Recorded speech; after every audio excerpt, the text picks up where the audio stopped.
Hi guys, welcome back to my channel. അപ്പോൾ ഇന്നത്തെ video എന്ന് പറയുന്ന ഒരു റെസിപ്പി വീഡിയോ ആണ് കേട്ടോ. എൻ്റെ ഫേവററ്റ് ഡിഷായിട്ടുള്ള ചെറുപയർ എരിശ്ശേരിയുടെ റെസിപ്പി അതെങ്ങനെയാണ് ഉണ്ടാക്കുന്നത് നോക്കാം. അതിനായിട്ട് ചെറുപയർ നല്ല രീതിയിൽ കഴുകി വേവിക്കാൻ വയ്ക്കാം.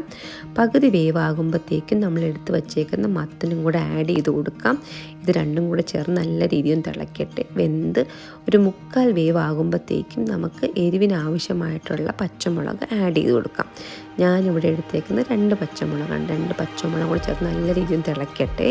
ഈ സമയം കൊണ്ട് നമുക്ക് അരപ്പ് തയ്യാറാക്കാം. അരപ്പിനായിട്ട് തേങ്ങ, മഞ്ഞൾപ്പൊടി, ജീരകം, വെളുത്തുള്ളി, പച്ചമുളക് ഇത്രയും ചേർത്ത് നല്ല രീതിയിൽ ഒന്ന് അരച്ചെടുക്കാം. ഈ അരച്ചെടുത്ത മിശ്രിതം ഇതിലോട്ട് ചേർത്ത് കൊടുക്കാം. പിന്നെ ഒരു ഒരു 1/2 സ്പൂണ് പെപ്പർ പൗഡറും കൂടെ ചേർത്ത് കൊടുക്കാം. എല്ലാം കൂടെ ചേർത്ത് നല്ല രീതിയിൽ ഒന്ന് മിക്സ് ചെയ്തെടുക്കട്ടെ. തേങ്ങ വേവേണ്ട സമയം മാത്രമേ ഉള്ളൂ. ഒരു 5 മിനിറ്റ് ഇങ്ങനെ വേവിക്കാം.